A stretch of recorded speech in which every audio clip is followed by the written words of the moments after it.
This life on the road is killing me, and I wish like hell I could pay the bills from home. I work 12 on and pull 12 at home, working on the whiskey that's working on me.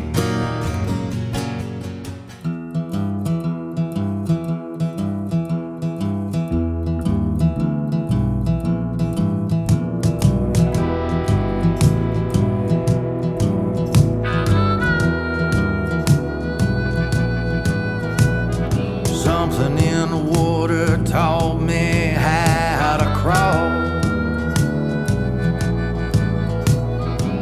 Something in the water taught me how to fall. Something in my Hello, welcome to another episode of Something in the Water Podcast. I'm Sean Clark here with the other co-host, Uncle Dave Griffin. And our guest this time is Will Moseley and Benji Taylor. Glad to have you guys. What's Good up? to be here. Thanks for having us. Absolutely. So tell us now, what brings y'all here? Well, obviously, you're musicians, right? Guitar playing. You might could say that. Guitar playing fools. That's what we like to have on here. We've had many different artists on here. We've had painters and photographers and dancers and everything, but we kind of key on the music. We like that. So I have known Benji for quite a while. Back in the days of Laney Strickland. That's right. Right? That's right. That's kind of where you started out. That's right. Yeah, our paths first crossed when you were opening for Leon Russell in Orlando. Oh. The first time we actually, Really? yeah. Dang. Yep. Well, he was in a dream state when you. Yeah, boy. Well, we crossed paths in that dream because that was fun. I was there. I don't remember that. Did you come up and say hey? I did. Oh, God. Actually, it was Paul Lee had made it happen where I was able to be there. Yeah. And it was towards the end of the thing. Paul was like, "Hey, if you want to hang around, you can come out back and meet Leon." I was like, "Actually, Uncle Dave ain't busy. Why don't you introduce me to him instead?" So, like, I'll probably cross paths with him before I will Leon again. So, Well, I'll be dang. yeah, Did you live down there I was living over in Daytona at the time. in Daytona? Yeah. Okay. Well, Paul Lee that he was talking about is our dear friend who was the sound man for Leon Russell at the time. This would have been 2015, January 2015, and that was the Pulse nightclub That's right. in Orlando. Was it Pulse? Yeah. Okay. Did you say Orlando, right? It was Orlando. Yeah. Yeah, it was the Pulse. It was a big old corner.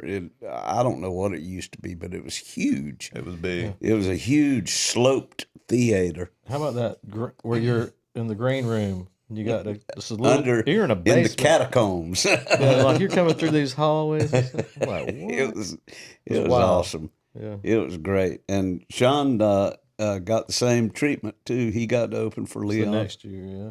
Yeah, but it was Paul Lee that made that happen for us, and he made that happen for you as well. That's that right. was our old buddy Paul Lee, who So you got to open for Leon too? No. I just was able to go He was listen. able to go. Yeah. Okay. to Yeah, got the us in show there. that Yeah. night. Yeah, that's pretty cool. Yeah. That was a good time. Yeah, man. And so, Will, now you have not been in music very long. Nope. Not very long. 2 years? May 29th was 2 years. 2 years, May 29th. Wow. So Will is a late bloomer, as they say. Now, how old were you 2 years ago? 20? 20. Okay. You were a little later than I was when I first picked up a guitar. But see, there's the old saying, it don't matter when, all you got to do is do it, And Will is enjoying a pretty good little rise of what they call that, celebrity. Right now, I don't know about celebrity, I won't go but that I've far, been but blessed to this point I'll for say, sure. I'll say that you're making a lot of noise. That's right. We're trying anyway. We're trying to make a push. Well, I saw y'all. The two of y'all had a little duo going over on at Side Pockets in Brunswick. It's probably a good 3 months ago, probably. And I mean, you're just up there killing it, you know. And you had a good crowd and you had a good reception there that night. So I'm thinking that if you're going places and doing that same thing everywhere you go, you're going to build up a following pretty doggone quick. Well, we're trying. Yeah. That's what we're hoping for anyway. Yeah. Well, tell us what's going on with you right now. I mean, Life's been busy, Uncle Dave. Yeah. We've I just graduated, and you know, like everybody else, my dream's to play music for a living. So, but with some advice from some people I think highly of, including my parents, they wanted me to make sure I finished college. So I made sure I got that done, and then that's a good thing. That's right. It's always something to go back to, and right now I'm running with it. I'm just trying to book as many, but that's kind of you staying busy. I'm just trying to stay busy. That's what I'm trying to do. That's right. Where'd you go to college? Georgia Southern is where I graduated from. That was my old alma mater. Well, you can't call it an alma mater unless you graduated, can you? I went for 1 quarter, and I learned that college was not for me. But Georgia Southern. What was your major? Biology. Biology. Don't ask. I don't know. I bet you can dissect a frog. I can, or a cat, or anything else. It was wild. I think I just took the first couple classes and they were hard, and then I took it as a challenge, and I was like, now I got to finish it. Like, yeah. But you did go all the way. I did. Right. It worked out. That's good. What can you do as a biologist as far as most of the jobs without any further education is on the environmental side of things. So like testing, you know, health department kind of work. That kind of work. You're a school teacher. You can probably get that too. But we ain't messing with all those boring things. We're going to go for music. That's right. We're going to go for broke until we're broke, and then we're going to go for something else. It's a hard road to hoe. But, and especially these days, seems like it's more of a challenge these days in music. But it ain't to say you can't. Everybody can do it if you put your mind to it, you know, and you get the right people behind you and everything. It's easily doable, at least as far as making a fairly decent living too, you know. That's right. How long you been in it, Benji? Music? Yeah. I was 15. 15? So 20. Guitar? Yeah.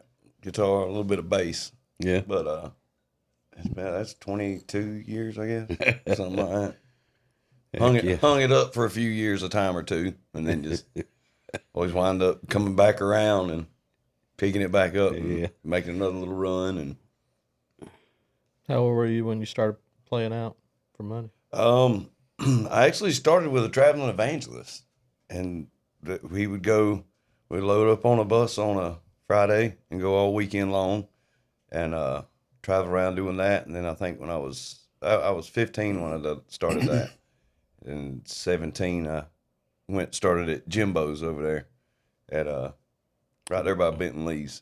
So yeah. So it was it's been a while of doing it, going out and doing it. So you started with the evangelical. Yes. Yeah. Oh yeah. started out there, and then went to Southern rock, and then did like heavier new metal kind of sound, and then it's like most people that do heavy metal, when that peters out, they go to Southern outlaw rock. It always seems to kind of focused on down to that. So that's kind of the route I took with it. So. Well, it's all music is That's what right. it boils down to, and you get the common denominator is you learn how to play 3 chords, and then that 3 chords turns to about 12, and then you get better and better on the instrument, and you can go to any genre of music after that, depending on if you got what it takes, I like a good polka. That's right. That's right. If a polka band comes calling, I don't know. Depends on how hungry you are, I guess. Oh, I love it. We've been in all kinds of bands all of our lives, and that's true what you say about once it gets in your blood, you just can't let it out, That's right. It's going to be there. And, Will, you being new to this, did something inspire you to say, What triggered it? yeah, I got this music bug? All right. So I was in when I graduated high school, I got a football scholarship to go to Knoxville, Tennessee, and play football at a Division III school. Awesome. And I got up there, and I made it to my second year, and I figured out I was coming home. I'd had it. I was ready to come home. It was just time, and I had picked up the guitar and had tried to learn While you was in college? in college, Yeah. and never could put anything together. Never could just get the little breakthroughs. Mm-hmm. And I was good 3 or 4 months right before I finally came home that I was ready to get home. But I had the time. I had to be, I had those, like I could see the light at the end of the tunnel. It was there. There was 3 or 4 months left, but I had to be there for 3 or 4 months, Mm-hmm. And so I picked up a guitar and just went to playing. And I mean, I played and played and played and played. It seemed like every waking moment that I wasn't busy, that's what I was doing. And I kind of found a little breakthrough there. And honest, it's the only thing that I've ever done in my life that I was ever like this passionate about. I truly just love like sitting down with a guitar and writing a song or starting writing it. You know how writing goes. Writing's a tricky thing. People say, "Oh, well, we'll schedule a write."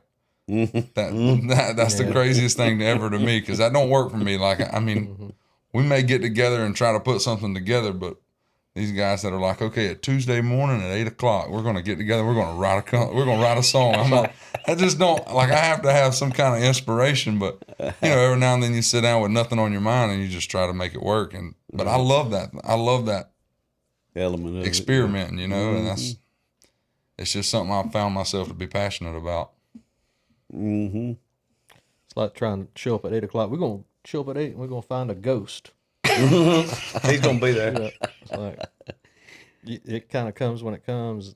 The more you do it, you can definitely, like I've never not sat down with you and not written something when we're trying. Right. Yeah. But sit down by myself, that's a different story. I'm like, oh, screw it. It ain't happening right now. Well, as our listeners and watchers know, Sean and I are both passionate about songwriting too, and I thought he was going to say assholes. We've been doing it. Well, I've been doing it since I was 20, and Sean's probably younger than that. And we're still talking about music. Was songwriting, and that's part of the equation. Is you got these professional Nashville songwriters that do schedule it, that clock in at 9:00 in the morning and sit there in a cubicle and invite co-writers over and say, what do you got? You know, and they just go at it, you know, with a blank palette. That could be the best time ever or the worst It can time be. ever. It can According be. to who you're sitting down It's and hit or writing miss. with. You know? But that's songwriting. It's very hit or miss. And when it happens and you get something out of it, it's the best feeling in the world. That's right. And even when you don't get something out of it, you've had a good time doing it, you know, and it ain't like the whole world's going to end or anything. You just say, well, that one didn't work out. Throw it in the trash, you know. No, never throw anything away. That's the other thing. Always hold on to your scraps of paper, you know, because somewhere in there might be the one line or phrase that makes it into this song over here that you hadn't even begun to write. That's right. But yeah, we love it. We love the songwriting end of it. And I'm glad you do too, because a lot of people that start out, like in your case, you know, they just want to frame the guitar and play Kid Rock or something, you know, and then they don't even turn their attention to the heartbeat of music, which is the song. It all starts with the song. And if you can do both, you can play the music and write the songs, you step ahead of everybody else. And I applaud that in you, that you're going after that, and it feels so good to you. So have you written any? Quite a few actually. Yeah. Just along one here and there. Yeah. About how many you got under your belt now that you can call finished? Somewhere between 20 and 30. Well, that's good. Heck yeah. Now, Benji, are you a writer too? You're that No. Kid Rock guy. I'm the framer. I'm the guy that they'll call and say, "Hey, we got a gig Friday, and this guy can't make it." Framer I was like, comes alive. "Well, what style are you playing? Somewhere in this vein." I got you. But you frame so good. Yeah, but you just feel that empty space so well. No, I think I'm too critical of my own self with my songwriting. Like I can write a hell of a song on a Friday night, and on a Saturday morning it's the biggest piece of garbage, and just somebody's already wrote something just like that, and it's just, now what am I doing? You know, but like the music part of it, I feel like I'm more of the contributor. The sounds. Like I'm better. I feel like coming up with sounds and melodies and stuff that, and you know, finding the minors that might fit here and swap around, Which and make always you feel leads, which always assists That's right. a songwriter. You know, you get somebody on the music side of it, and you're sitting there hammering out words, you know, and he's walking around. How about this? How about this? And that. We've sat down a couple times, and that is something I have to say. He's really good at like keeping the flow of a song going. Something that's being wrote, Benji's pretty good at keeping it like. Keep steering it. You can see where it's going. He can show you where it's going, and not even have the words. Well, written. that's songwriting too. I was about to say. I mean, it's been the one or two times we've sat down. It's been really. It's not all words. It's the music right. and the everything. But me and Benji's done some shows. That's right. That's right. Yeah. It was a good time. Good times. Yeah. Absolutely. You played with Laney. Not with not- I did, but not not with that him. bad. But we Yeah, did this some was duo shows. Yeah, we did duos Oh, okay. afterwards. Toucans and some over here. Maybe the and- Creek. Yeah, the Creek. Yeah.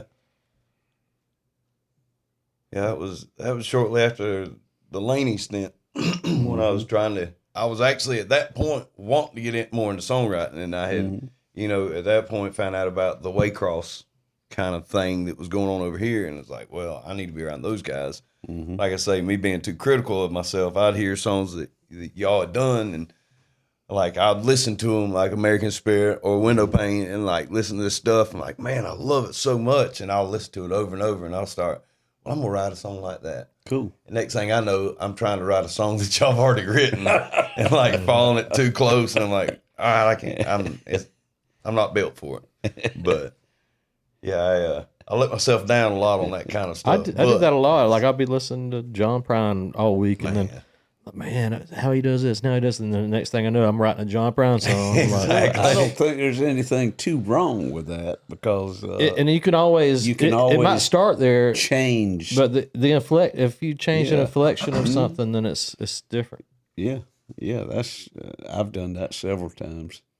Be riding down the road listening to a song on the radio, and I'll start singing some new words to that song, Leonard Skinner or whatever. And you get home, you just say, "Okay, I can't do that Right. musically," so I'll throw some new chords behind it and change the melody and all, and it works out. Where did they get the name Baby Jesus? That started. There's a fella over in, where were we at? What are we talking about? Valdosta. That used to be his nickname. That used to be the nickname. Really? Back when I had long hair. Okay. And started out with Laney. I think we were in Valdosta. A guy owned a place called New Boys Pub or Bar. Somebody called me that there, and then like the following week we moved up to Paul's house in Athens, and somehow Ty Manning heard it, and from then on it was Baby Jesus into Baby J into Baby into just J, and then so that was just one of them. I was clean cut because when I first started with Laney, I had just come off of the rock and roll heavy rock band thing, and I had the long hair and wore the rings and all the jewelry and all that, and yeah, it's like you look like a fag, man. Why you wearing all this crap? Can you go to the miscellaneous pics from where you're sitting? Can you go to the miscellaneous pics from where you're sitting? Did you send me pics? Huh? Oh, Oh Lord. All I seen was videos from he's got Baby Jesus pics. Yeah, so that's They're like always. They're attached at the bottom. They better be. I didn't send them, did I? Dave's gonna have to whip your ass again. Just I didn't send them, did I? he didn't send them. Okay. All right, folks. Waiting on a griffin. Never mind. I forgot to attach them. I had some pics of back in the day. So Laney told you couldn't be prettier than him. It was his show. it's something like that. Well, It's my show, it worked boy. out nice You when, take- when we first started because when I first started with Laney, actually when I was 17, my brother snuck me in my first bar, and it was Legends of Statesboro. When I come around the corner, he was hanging upside down from the sprinkler pipe. Yeah. I think pretty sure it was Needle and the Spoon playing it, and it was like one of those light came on. This is what I want to do, and so like all through my time, I was like Laney Strickland is the thing though. That's it. That's my goal. And so anyway, when he was down, him and Bubba were doing a bunch of shows over in Blackshear, and when I finally met him, he had the full beard and all that, and he wasn't skinny as a rail, and like he was at one point, clean shaved like I was. And we'd go play shows, and people would show up and be like, "Man, Laney, I hadn't seen you in forever, man. You look great talking to me." Yeah. And there were times where he was like, "I'm absolutely fine with it because they're not talking to me. They ain't bothering me." So, yeah, that was the reason my brother snuck me into the bar. He's like, "You got to see this guy, man. You look just like him, like back in the day." So, yeah, but we started, and he was like, "Yeah, I'm not really. You don't really fit in with your image there, buddy." So, long after I let my beard grow out, and Look, this is you. yeah, exactly. I got everything from you. Meanwhile, he done turned into David Allen Coe. That's right, exactly. Like Ricky Bobby's daddy. You ain't first, you're last, Laney. Hell, I was high when I said that. Well, we haven't even talked where y'all from. You graduated from Jeff Davis County High School. That's right. In Hazelhurst. Same. Okay. So how'd y'all run up on each other? Well, Known each other for a long, long time? Knew each other's family. yeah, we've known each other. I was about to say we've known each other's family for a while, and when I moved home from Tennessee, there was a summer there I went to work for his dad building cabinets. And it turned out they were working on my dad's house. And they were there working, and I just kind of jumped in and helped. Yeah. And when they left there, I just kept going and Stayed helping. with them. And so You hid in the back of the truck. that's right. We worked a summer right there, and then I was just starting, just getting my feet wet a little bit here and there. And then it was a little bit after that, I think I was back over there doing something at his dad's house, and we got to talking, and I had something coming up. I don't even remember where we played that the first time. I don't know. I remember it different. You went to work for Daddy, and I went to rehab. And that's when you had started out, and he had started building it. And as I was coming out of rehab, Daddy's like, "Oh boy, Will, now he's been getting a following come up." I was like, "Really? That's cool." Yeah. So I don't play guitar anymore. I don't do music. I'm happy for him. And he kept on, and there was a You time said I don't do music. yeah, anymore. pretty much. That's Okay. that's why about 4 or 5 years there, I didn't. You know how that goes. Yeah. I would wake up with a pawn ticket beside me for $150 for a Les Paul and a J45, and so.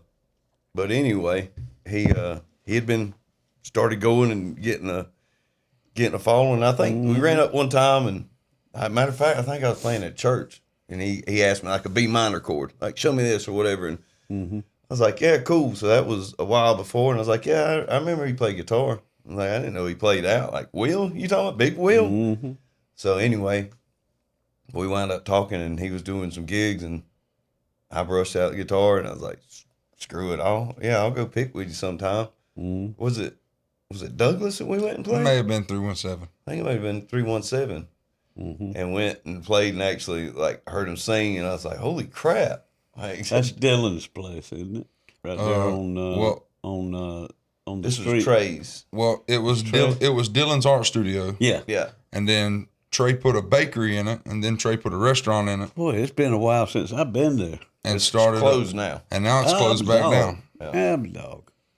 But Okay. But he had was started there. playing, and I heard him, and I was like, holy crap, man, this dude's got a hell of a voice. And so I told him, I was like, hey, if you ever want another guitar player, hell, I'll go with you.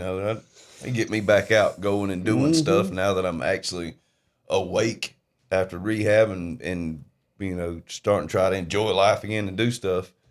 And then after a couple of shows, he's like, I wrote some originals. So he showed me one of his originals, and I was like, yeah, bullshit, you wrote that.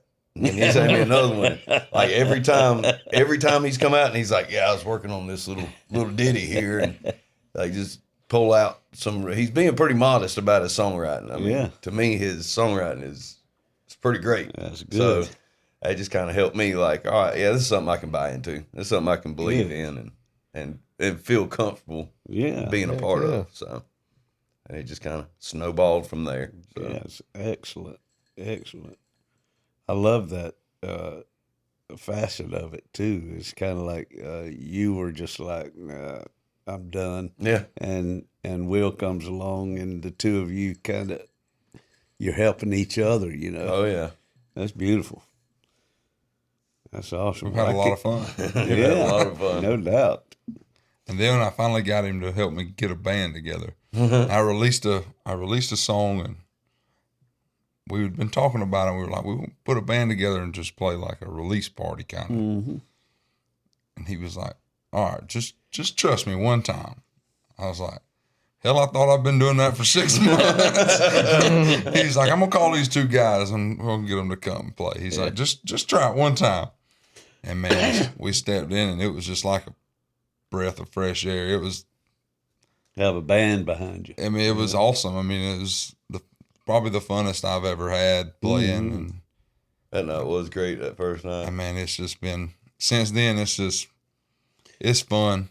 It's fun because I felt like everybody kind of clicked, and I had no experience playing with a band behind me at all. Right. So, of course, I'm up there making the stupid mistakes, or not, I guess you wouldn't say mistakes, but just doing things that I was used to doing playing by myself. I didn't have anybody behind me Right. following me or me You're not following thinking them about or cueing people. working together. That's right. And And like you would see that type of stuff, but man, it's been fun. So you since said then. y'all had a release? Well, it was you do funny the way recording? that happened is we had talked about a band thing, and he was doing iTunes, and so a song was going to come out, and there was this girl that I was like kind of really interested in, kind of wanted to impress a little bit, and all, and it all in one conversation all came about, and I was like, hell, I bet if we played a full band and she showed up, she'd see what's up. And I was like, hey, you know what we need to do? We need to play full band at this party. We need to have a release for your song.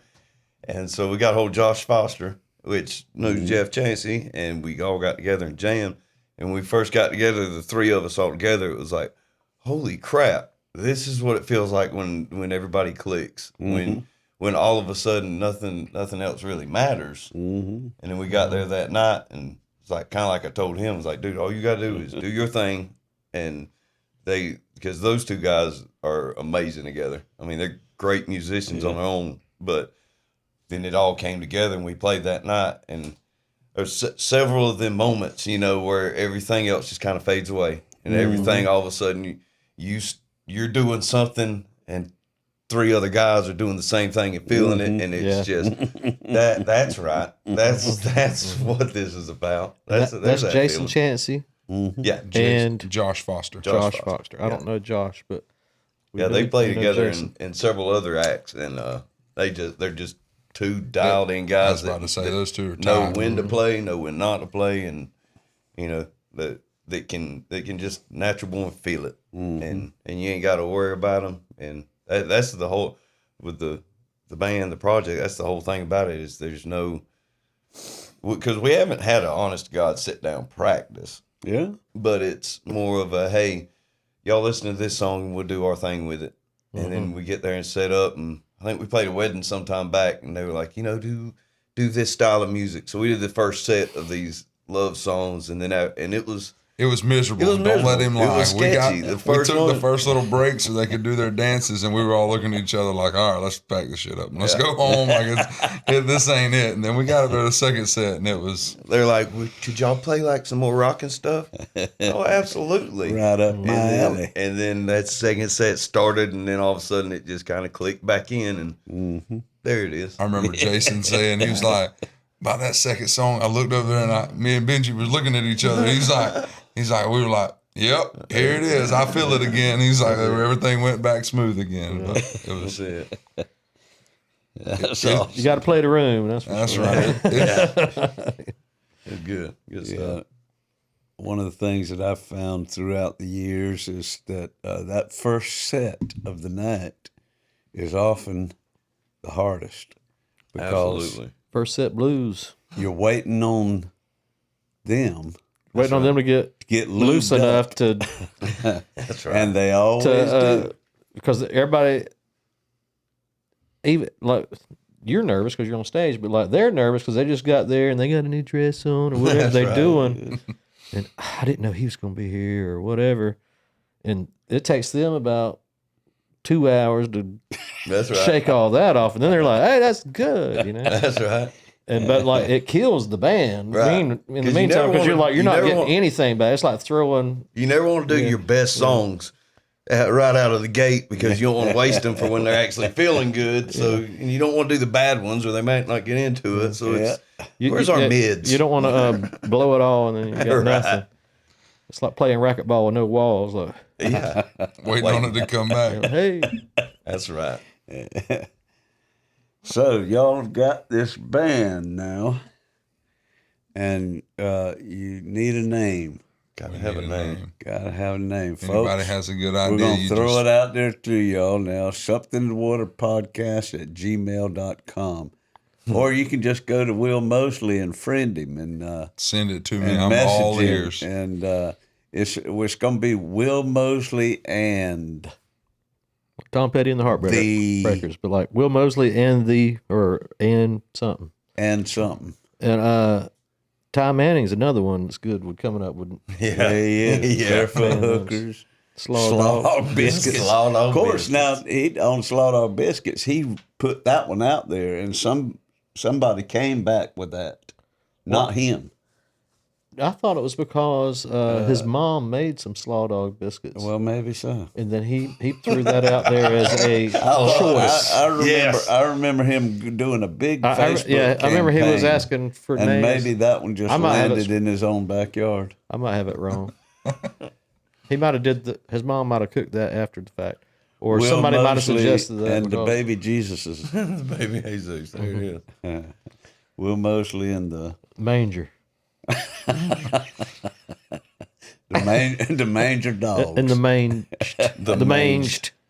We thought about all the bad habits and the Chixie Dicks and but everything good has been taken. So the cunning stunts. I like it. The bloody stools. I don't like it. Hey. Well, anyhow, if y'all want to get in on that, especially after you hear him play during the music segment, then you'll have a little more inspiration to maybe name a band. And we're going to do that, too. You want to do that? Yeah, let's do that. Let's take a little break, come back, and we'll hear some tunes. We'll do it. All right. We'll see y'all in a minute. Something in my brain won't let me stray. Something in my veins gonna find its way. Something in the water taught me how to pray.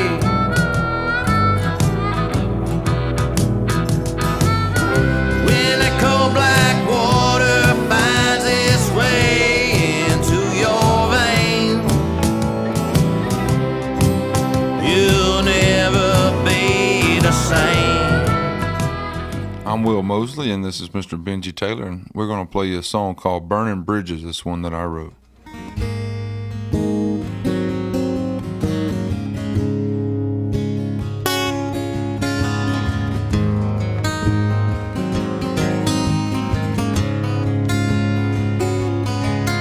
I'm warming myself from the ice in your veins, cold in your heart, the sting of your name, a burning bridges. Oh, I'm burning bridges. I'm easing myself from the weight of your pain and trying to get over the same old thing. Burning bridges. Oh, I'm burning bridges.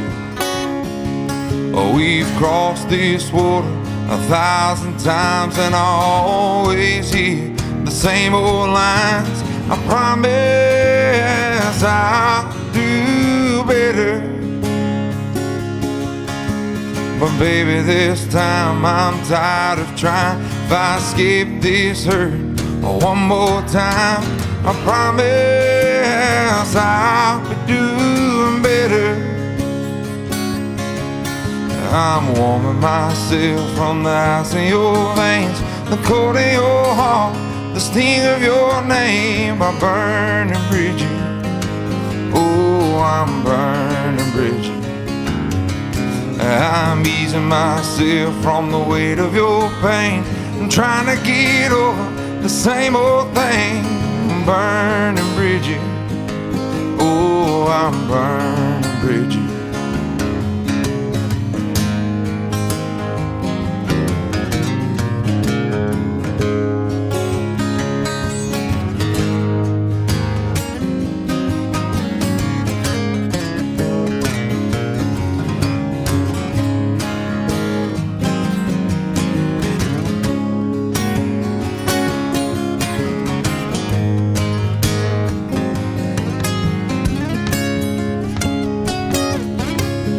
Oh, the flames will grow and it'll cut the road that ties my heart to your stranglehold, and I'll be doing better.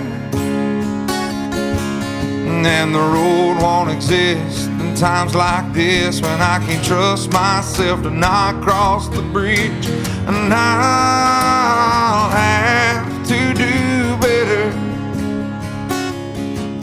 I'm warming myself from the ice in your veins, the cold in your heart, the sting of your name, a burning bridges.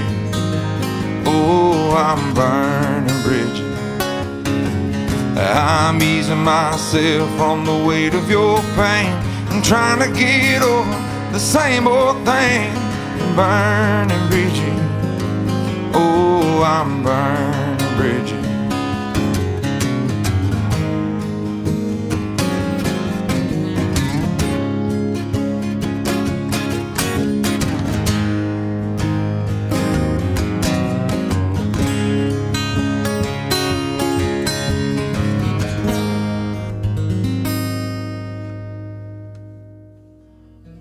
This is a song that I wrote called Working on the Whiskey.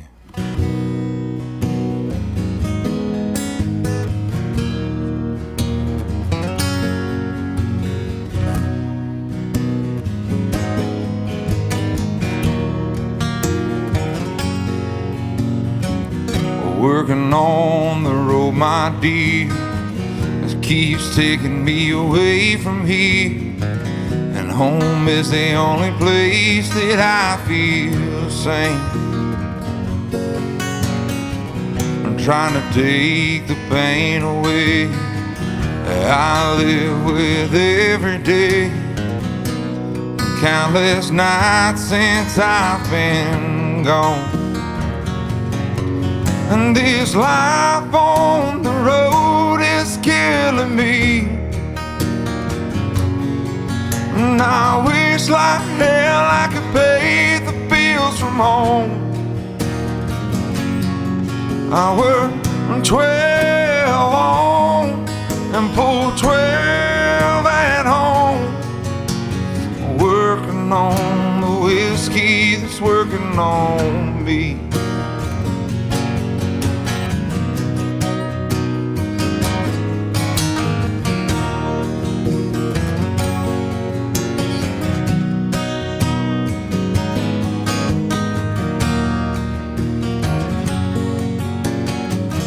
Half a pack of Marlboro Lights, looking to get through the night, wishing you hadn't chose him over me.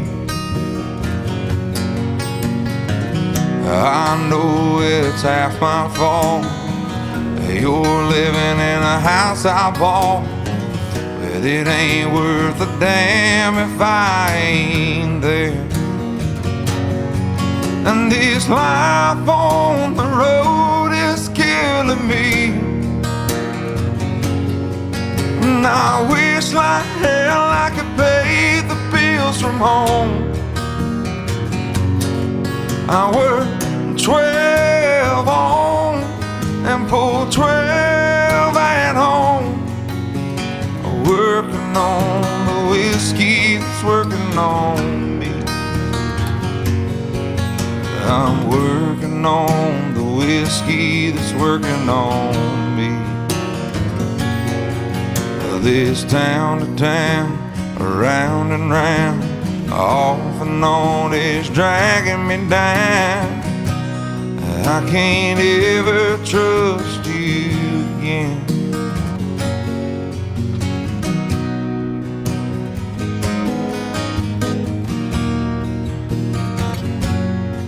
And this life on the road is killing me. And I wish like hell I could pay the bills from home. I work 12 on and pull 12 at home. Working on the whiskey that's working on me. Yeah, I'm working on the whiskey that's working on me.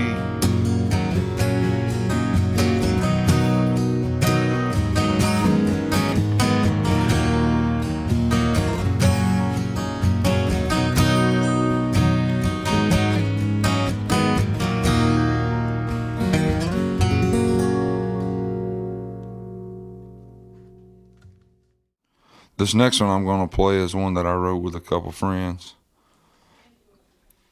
And it's called Why.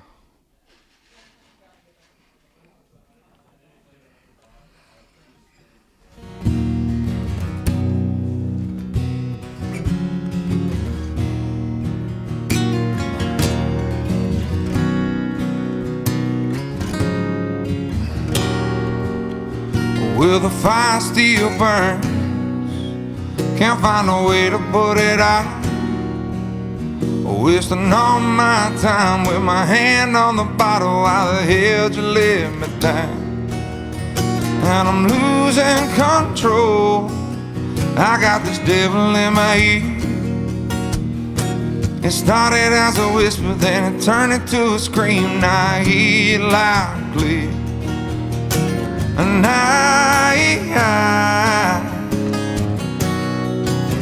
I'm losing my mind.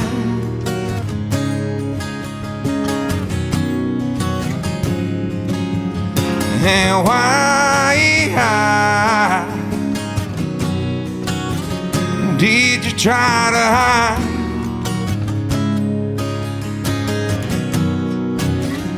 what you did to me?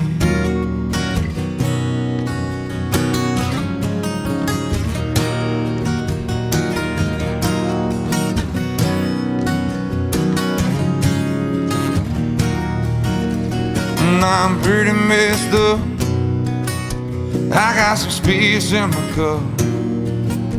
They keep pulling me down. I can't take another round. Think it's time to give it up. And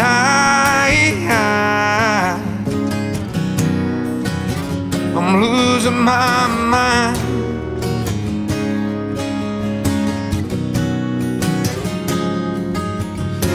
And why did you try to hide? Try to hide what you did to me.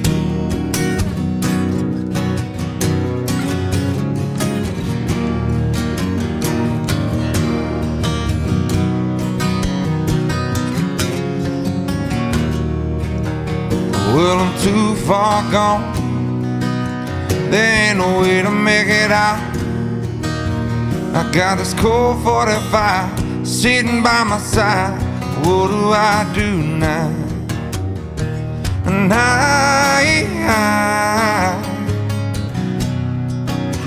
I'm losing my mind.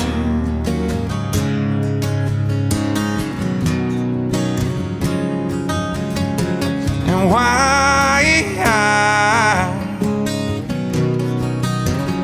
did you try to hide? Try to hide what you did to me.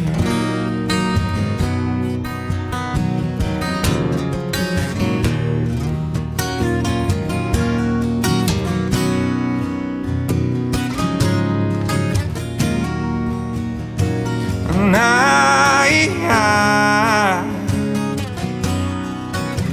I'm losing my mind.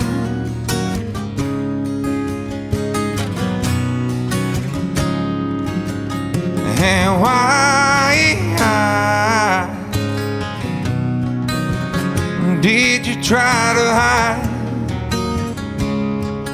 Try to hide what you did to me.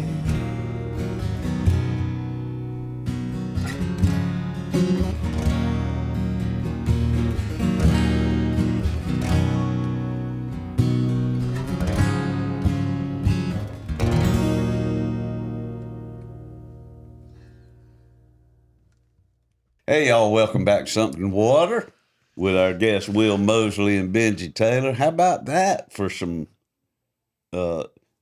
audio good? I mean, that was... Some audio good. I'm telling you, good. man, You can use that quote. Will Moseley and audio goodness. I'm telling you, well, we was right outside the great, room listening, and Powerful voice.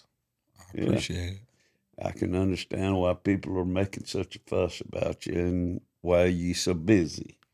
And I asked Will, I said, when I heard him sing, I was like, so you've been singing, I know you've been playing 2 years, but how long you been singing? He's like, not very long. I didn't even start 2 years ago. I'm like, what? Like, I didn't. Well, I started singing 2 years ago. That's when the Oh, first really? time I ever played out was 2 years ago. I've been playing the guitar about probably a little over 3 years. And then I probably started singing somewhat when I started playing, but when I first started playing, I couldn't play a song, so there was nothing to sing, But once I could play songs, I would say I started singing a little bit, and then it just kind of went from there. Did you ever sing like in the car or to the radio? Or I sung in the shower a lot. It so probably so wasn't you knew nothing you could wanted hit to hear. a note. You didn't sing in church or anything like that. That is pretty original. I mean, this guy just comes out of the womb, Now you see why I kind of jumped on.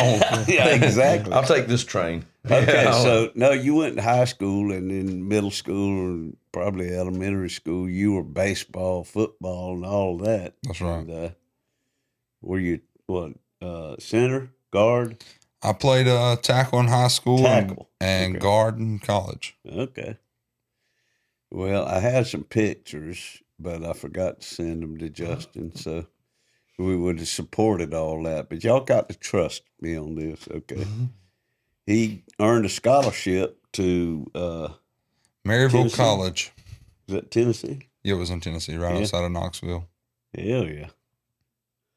And as Will said earlier, he kind of got out of there after a couple of years and headed back home. It was 2 years and 3 concussions and COVID. We came home. Concussions That's and COVID. I like it. That's the 3 C's, ain't it? That's right.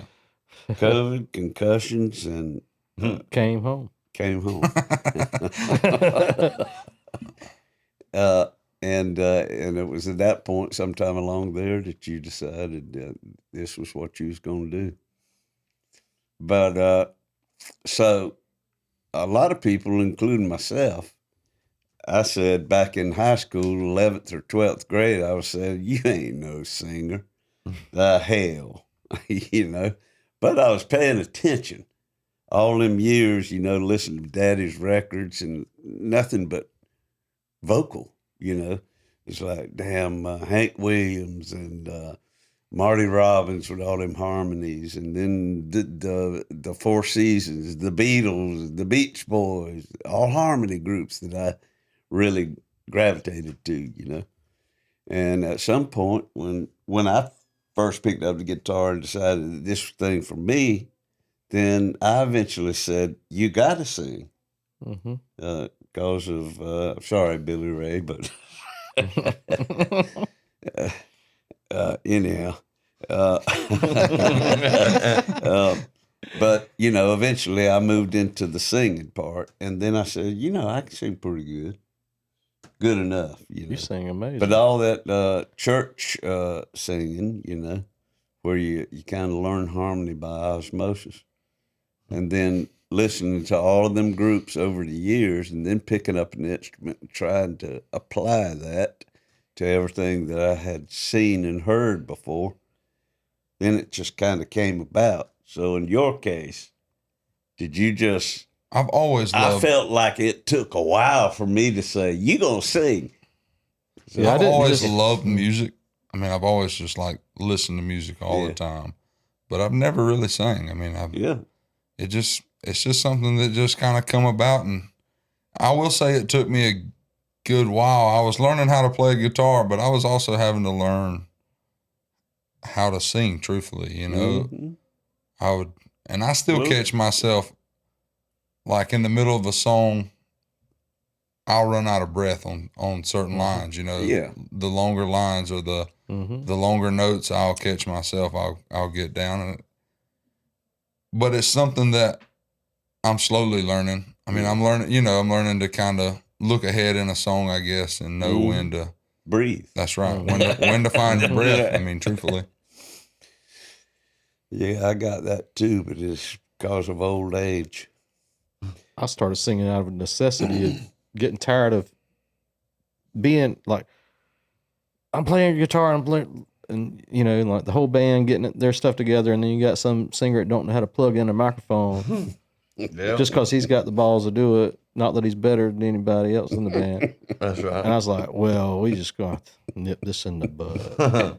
But I mean, I still sang like crap forever, and just like, screw it. That's what we got. One less mouth to feed, But not that I'm that great now, but just to come into it that strong, man, that's something. I appreciate it. Yeah.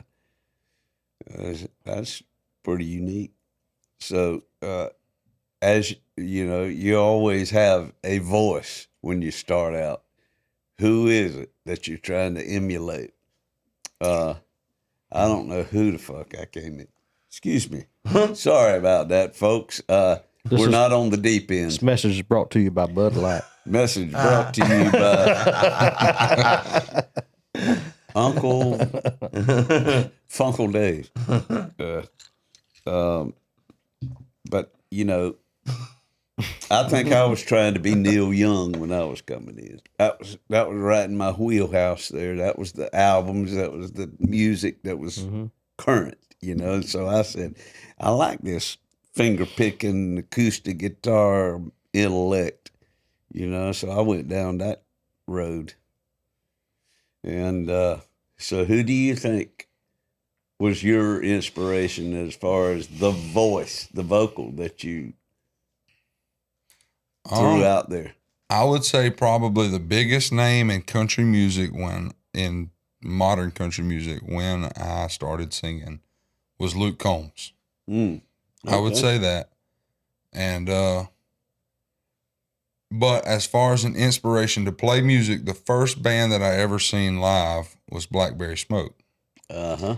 And I am a huge fan of Blackberry Smoke. Mm-hmm. And I've always said, since I've seen them live, that if you were ever going to do it as a band, that's who to emulate. Like they're huge in my opinion, in other people's opinion, not, they vary from, whoever you're talking to, but They're I feel like badasses. they absolutely do it right. I feel like they're legit. And that's just something that since the first time I seen them, they've just left that marking impression as far as performing in front of people with a band. That's where you want to aim at. That's where you want to aim. Mm-hmm. As far as my voice, of course, I'm a long way from Charlie Starr, but what I heard, He's a long way from you. You know what I'm saying? What I heard, like everybody you is on your way. That's right. You don't want to be like anybody else. That's right. And you just don't sound find like you sound. You've got your own voice, man, and you can hear this influence or that influence, but you got a strong, powerful voice for sure, and good words, and it's a good vibe, man. I'm digging it. Well, I appreciate it. Benji, did you sing in any of the bands? Yeah, I've done a lot of harmony. Yeah, kind of that was always my thing. Where did you get your voice? Honestly, probably Laney Strickland. Oh yeah, going out and hearing him what he did and listening and just something, because hearing stuff on the radio and all and through my parents' records and everything, that was always seemed like something otherworldly to me. It wasn't ever something that was real that I could actually, hey, this is real stuff, until I actually had heard him that first time. Yeah, and then actually playing, on the road with him when it was in those times of playing live music, and those long hard nights, and when it's just dialed in and right and felt real, and y'all were full time. Yeah, it was a while there, and it what was your span? It was 2009. I was actually laid off from power lines, and I was getting unemployment, and it paid my bills like to the dime. And it was me and Laney and Polly, and out there, the bloodthirsty cowboy era. And, yeah, man. Yeah. I threw that name out there, by the way. I don't know if it was ever credited. That was you wanted. I think. I that's one told him. He's like, I need a band name. I was like, I don't know. I've been throwing around bloodthirsty cowboys. I'll take it. Yeah, that was it. We have several posters of the bloodthirsty cowboys. All the bloodthirsty How cowboys. about that? It might have been from all that. I think I do remember that. I knew he got it from somewhere, but yeah. Like I say, my mom sang a bunch of harmony all the time. When she's riding in the car, she'll she always hummed it, and I always heard different, her doing different parts, and I guess it always stuck with me that there's something else. Damn sure did. Even though there's something. I didn't realize straight that till across. way late. Yeah, there's always something else in there that can change the whole thing, and I like harmony. Vocal chords. Right, it's the whole. Yep.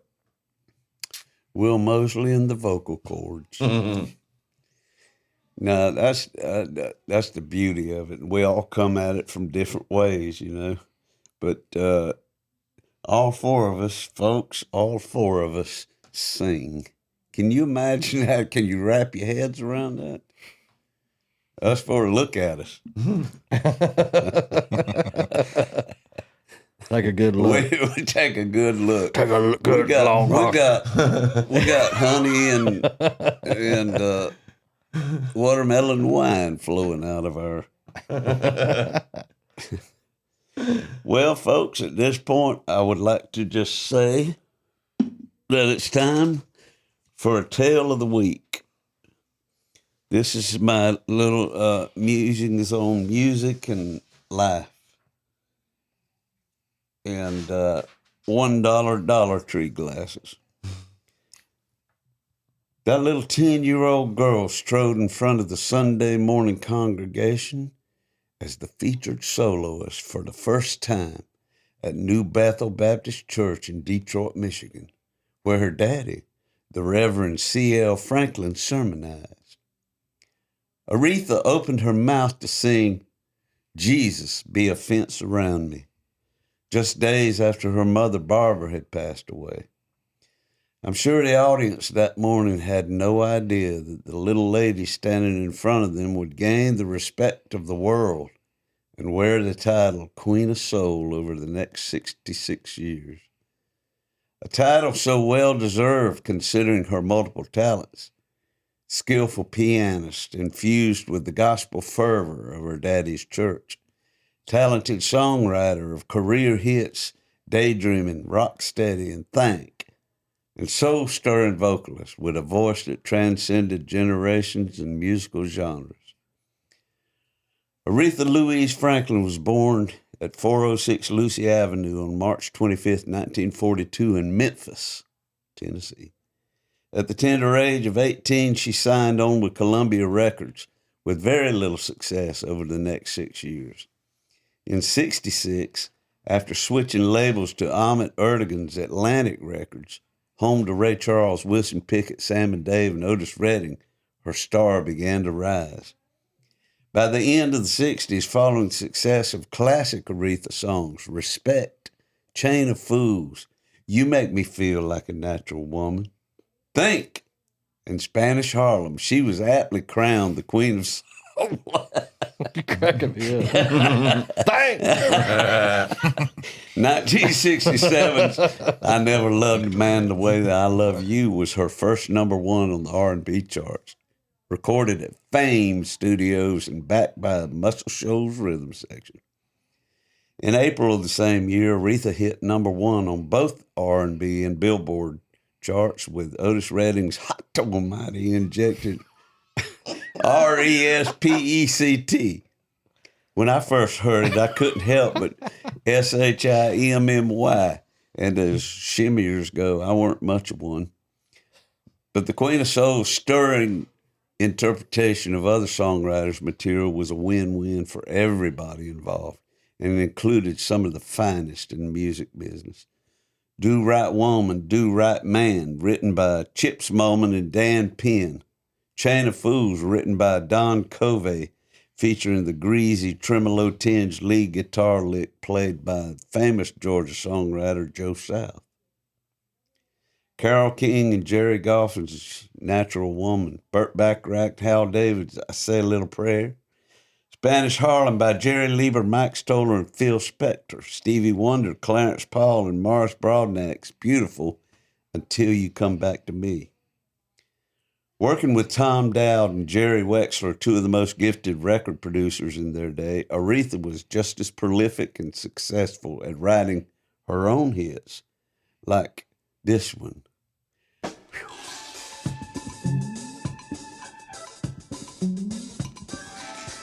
Turn it up.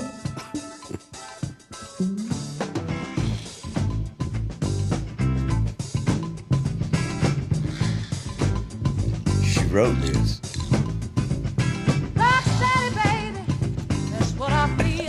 Oh, man. There ain't nothing greasier and funkier than this song right here.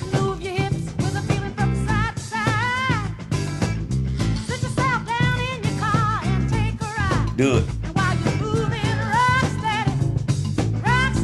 Got to get to the bridge. Let's call this song exactly what it is. What it is, what it is, what it is. It's a funky and love I'm feeling. In the hips from the left to right. What it is a Bass line. Yeah. There she goes.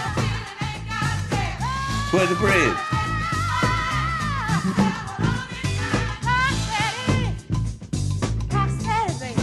Come on. Here's the bridge. Here it is.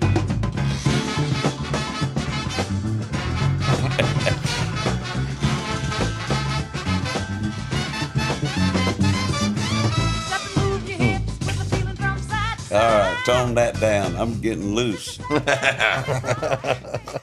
That was Donny Hathaway on electric piano, Bernard Purdy on the drums, Chuck Rainey on the bass, Cornell Dupree on guitar, and Dr. John on percussion. Good Lord. On percussion. Yeah, the song oozes funk. Think, co-written with her husband at the time, Ted White, and made even more popular in the diner scene of the movie The Blues Brothers, where Aretha scolded and deep-fried her own screen husband, guitarist Matt Guitar Murphy. You better think about what you're saying. You better think about the consequences of your actions. Oh, shut up, woman. You better think about what you're trying to do to me. Yeah, think. Let your mind go, let yourself be. I love it. Let's go back, let's go way on back way. I didn't even know you came to me in too much more than I ain't no psychiatrist, I ain't no doctor with a degree. Me and Lynn saw him live at a little old club up in Buckhead, Atlanta. Who? Matt Guitar Murphy. That guy right there. Is it good?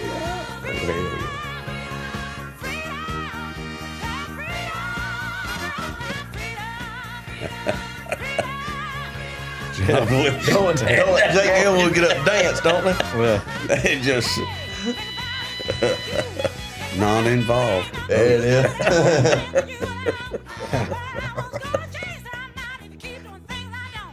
See, they went there trying to hire him away from the diner. 4 fried chickens and fried toast.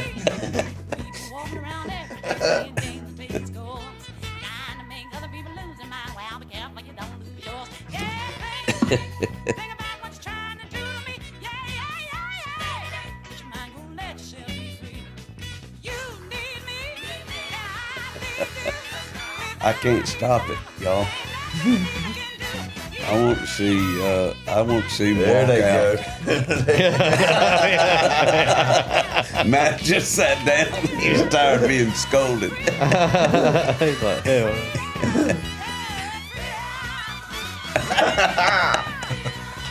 They're the problem. But they're like, they're like, we can't not dance.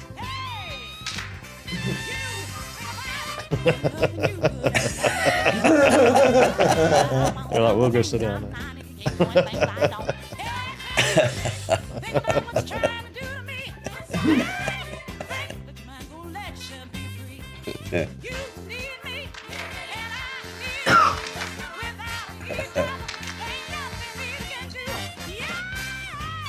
Who's that guy, Dave? Lou or Lee something. Who do you play with? He's been in all kinds of he's a session musician, and he probably played with them great horn bands that was always getting hired. One out of Nashville, good Key? No, that was Bobby Keys. He's out of Texas, wasn't he? Bobby Keys? Yeah, he played on. Exile? Yeah, he played on Stones Stones. and Derek and the Dominoes. Mm-hmm. Okay, we had to see that all the way to the end, folks. It was too good. And her dreamlike and psychedelic hit, Daydreaming, from April 1972. And we don't have to play this. We're not. Wait a minute. Listen to that. I think it's kicking in, man.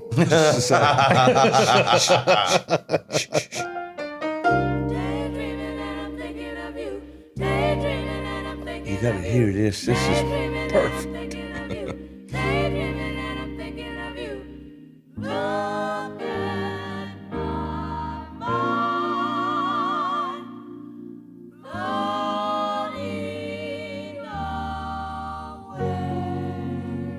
That's odd. Psychedelic. Now listen to this groove.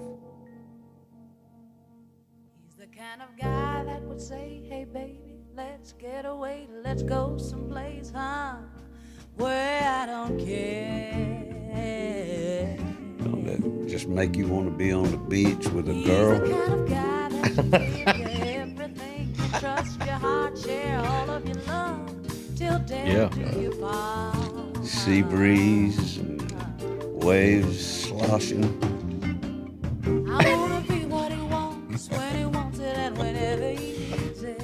Uncle Dave's taking a trip Yeah. tomorrow. When he's Yeah. lonesome and Come on back next week and we'll listen to it. Nobody more. knows it yet, but he's taking a trip.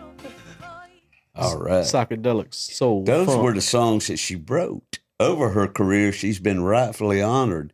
18-time Grammy Award winner, star on the Hollywood Walk of Fame, first woman to be inducted in the Rock and Roll Hall of Fame, John F. Kennedy Center for the Performing Arts honoree, Grammy Legend and Grammy Lifetime Achievement Awards, induction into the United Kingdom Music Hall of Fame, the GMA Gospel Music Hall of Fame, and the Rhythm and Blues Music Hall of Fame, honorary degree from Harvard, honorary doctorates in music from Princeton, Yale, and Brown Universities, and Berklee College of Music. Dang. Queen of Soul passed away on August 16th, 5 years ago, surrounded by friends and family. She was only 76. President Obama at the Kennedy Center Honors had this to say about Aretha following her performance.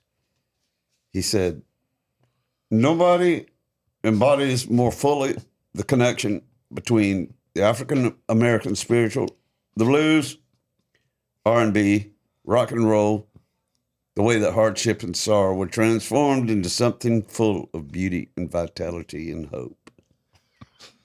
Her former producer, Jerry Wexler, described her voice as not that of a child, but rather of an ecstatic hierophant.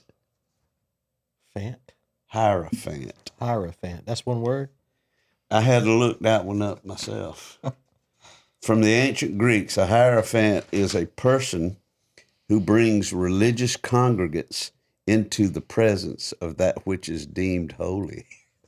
And what's that mean? Oh, man. Now, you don't know what that means? That means good. you are bringing that audience to something special. It's wetter than a John Mayer concert out here. Kind of like that. all the Beatles, when they left after they left the theater, the seats would be all right, but when the Stones left the theater, they said all the seats where all them girls were sitting were wet. I Feed see their that. little panties. Yeah. Yeah. From the first time Aretha ever sang in front of people at her daddy's Detroit church in 1952, Aretha Franklin's voice has moved millions. She's graced the turntables of young and old around the world and was the envy of angels above. To top it all off, her beautiful mezzo-soprano was declared a Michigan natural resource. Her what? A Michigan natural resource. In 1985, her voice was... Was that one word? Yeah, her voice A was... mission resource. What? voice What the hell was- does that mean? was named a natural resource. Natural like re- water Oh, and rain. I thought he was like Nashville or Irish. What? And we all been drinking from that well for a long, long time. Let me get to the end of this. Well, in other words, I guess what we're saying is rest in peace, Retha, because she died. This is showing on August 15th, today's episode. And tomorrow will be 5 years since Retha passed away. So we just want to take our hats off to Retha Franklin one time quick. Retha. Ow! Because she could sing just like that. She sang That's better. what Leon Russell said in his live concerts when he'd get down on, I think, was it Out in the Woods? One of them. He'd get down and he'd start doing his vocalizing. He'd, oh, I wish I could sing like Aretha Franklin. Yeah. Can't remember which song it was. Oh, he did. yeah. He called out for her. He put on a hell of a show Man. in 2015, and it was like about it, the next year or the following, 2017, that I was lining up to go back out, and when he had the heart attack. So, what was that? I don't know what age he was. Probably in his mid to late 70s, at least. I don't know, but a hell of an entertainer. While he was here with us, he did a lot, and y'all doing a lot, and we want to see y'all continue to do a lot. We hope that everything goes well for you, and I'd like to get you back on here. Maybe at maybe your next crossing of you moving up the ladder. Next time you get to a place where you kind of can look back and say, "Hey, I made it this far." Like a record or a recording. Or we also have a deep end we can have y'all on. Oh hell, I thought we was there already. Yeah, this is kind of turning into a deep end. This is kind of the beginnings of what that beginnings would. Of a deep this end. ending like that would start probably. Mm-hmm. We get wound up. We get wound up, wound out, and go loose as a goose. Well, if you ever see that point in my career come up, you just holler. We'll be happy to come back. Yes, that'd be great. Yeah. Well, folks, we thank y'all for watching again. Like to say thanks to our buddies Will Moseley and Benji Taylor, and I'd like to say thanks to this guy right here for filling in. And filling in what? Wherever, he's filling in. I'm full time, full time over here. He's filling in. No, what I'm talking about position. is filling in my blanks. Because he can finish my sentences almost by now. We've been knowing each other for so long. I'd like to thank our producer and engineer and man about town, Justin Mercer. He's sitting over there off the camera. Jay Mercy. It's a good thing. You don't want to see this turned up. He ain't nothing but a wad of muscle. That's all. We call him Big J. We call him anything he likes. We call him TU, which stands for turned up. And and we call him Turned up Mercy. Freddie Mercury of South Georgia. Freddie Mercer. Yeah. Especially when he's got that stash. Just the stash.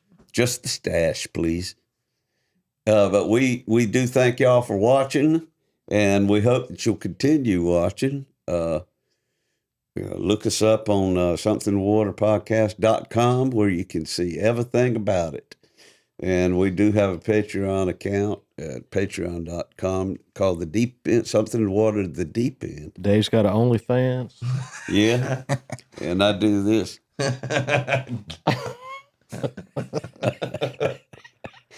But we do love y'all. Thank you. And check out Will Moseley and the Turnip Greens at all over Facebook. You got some sites on there? You got anything up? I do Facebook, Instagram, TikTok, all of the above. Spotify, Apple Music, YouTube. Check us out. Check him out on all of those. And we do hope you'll tune in for the next podcast because we'll be here. Dave might be in jail, but I'll be here. When the cold black water finds its way across through your veins, it just might seal your fate.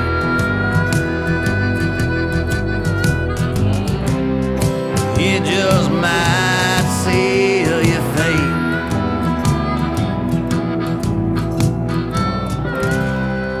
It just might.